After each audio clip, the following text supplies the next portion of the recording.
Section 72 is written to commemorate the first year anniversary of Hallam's death. It's a very sad, gloomy section. I've mentioned before that we see in this poem the way that he improves and then he gets worse. He improves and he gets worse. And we can see that here. Several sections ago, there were hints of hope and healing and the idea that he was going to be okay and that he could see some good coming from this. And this 1 year anniversary section is just as dark and depressed as those first ones at the beginning. And I think that's normal. When we hear someone else's story told about grief, we often start at a low and we see this steady progression of healing, and we end on a high, and it's just, oh, good for them, they made it. But that's a story being told in retrospect.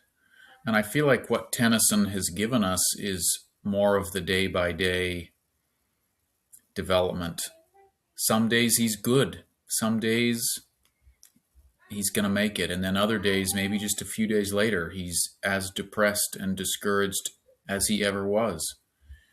And yes, we do see the healing arc. We will by the end. But on the day-to-day, it's not that nice and easy and straightforward. And that's a good reminder for anyone who is going through grief. Some days are just terrible, even though a week ago everything seemed like it was going to be okay. That's normal. That's one of the things I love about this poem, is it gives us permission to grieve. So in section 72, he's talking to the day itself. Risest thou thus, dim dawn. And what I gather about the poem is that it's not even a nice day. The weather itself contributes to this feeling of gloom and hopelessness. He says in line 13, who mightest have heaved a windless flame up the deep east, meaning you might have been a clear, sunny day, or whispering played a checkered work of beam and shade along the hills. So you could have been a pleasant day, and instead you're just this drenched with rain, the blasts of wind, the flowers hiding from the the daisies pull her crimson fringes to the shower. So the flowers are hiding from the shower and the rain.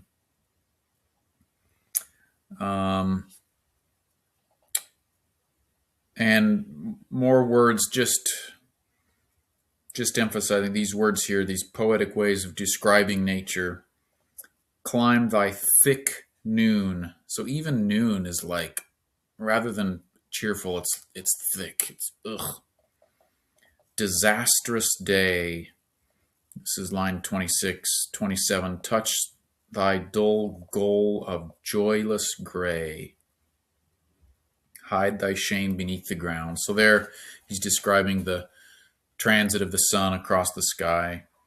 Up the vault with a roaring sound, so windy in the morning, thick noon, and then joyless gray, and hide thy shame beneath the ground. This is there's a heavy sadness and depression over section 72.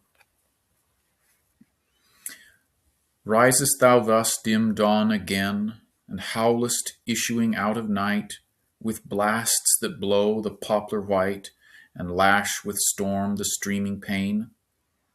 Day, when my crowned estate begun to pine in that reverse of doom, which sickened every living bloom, and blurred the splendor of the sun, who usherest in the dolorous hour, dolorous meaning painful, with thy quick tears that make the rose pull sideways and the daisy's close her crimson fringes to the shower, who mightest have heaved a windless flame up the deep east, or whispering played a checkerwork of beam and shade along the hills, yet looked the same, as wan, as chill, as wild as now, day, marked as with some hideous crime, when the dark hand struck down through time and cancelled nature's best.